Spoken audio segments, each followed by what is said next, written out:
my name is Tan. I'm the commercial co-founder of Satori. Prior to Satori, I was at Bain driving the global marketing strategy for the sale and marketing practice. I also spent 2 years at Zalando. This is where I learned how this entire industry works behind the scene.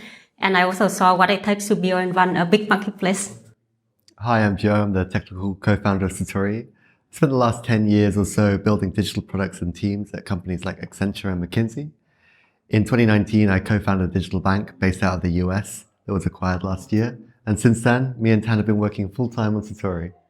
All right, so let me start with a very humble ambition. We want to build the world's biggest B2B marketplace for preferred material. We're focusing first on the fashion industry because this is one of the most polluting industry in the world. And the choice of materials is actually the number one impact driver, accounting for about 70% of our overall environmental footprint. Very quick context setting. So this is a very simplified overview of how the fashion supply chain looks like. Very fragmented, multiple tiers, every tier specializing in a different job.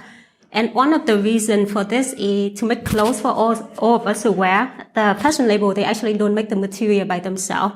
For example, the fabrics, the button, the zipper. So this leads to a huge global sourcing industry. Every year, there's about 500 billion in annual transactions. The problem is the whole thing is still happening offline, very inefficient and very opaque. What we are doing at Satori is to make responsible material sourcing as easy as buying clothes online. So basically, there are 5 steps in the process. First, you need to know what material are available. You want to order samples so that you can touch the fabric and see whether you like it, all the way to making sure that your orders are delivered on time. So in the offline way, this entire process easily takes you 6 months of traveling, of data connection, of back and forth communication with the supplier, and the greenwashing risk is actually very high.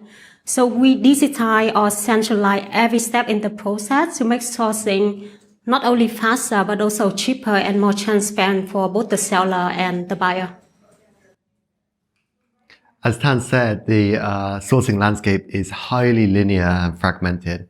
What we want to do by 2030 is turn that linear model into a circular model where labels get full insight and transparency into every tier in that supply chain. And not only that, we want to create a vertically integrated sourcing OS. So just like labels can buy fabrics, fabrics can buy yarns, yarns can buy fibers, right down to the raw materials that make up our clothes. And it's no longer an option for labels to be hands-off in this process. A new wave of regulations means that they are mandated to have full insight into every step on their supply chain. So we are live with the first seller and buyers in different countries across Asia and Europe. And the next step for us is to build critical mass on both sides of the marketplace to not only hero product feature, but also commercial channel. How are we going to do it? One of the insights that we got from many years of doing marketing for some of the biggest companies in the world is the most successful campaign actually tend to be based on a ranking or a list. For example, we all heard about the Fortune 100 or Fortune 500. So what we are launching at Satori is a campaign to feature the top 100 material seller and also the top 20 textile nations globally who would have the power to bring the rest of the industry along with them. And to help us do this, we've onboarded the first 6 sales ambassadors in our team with deep connections to the fashion industry.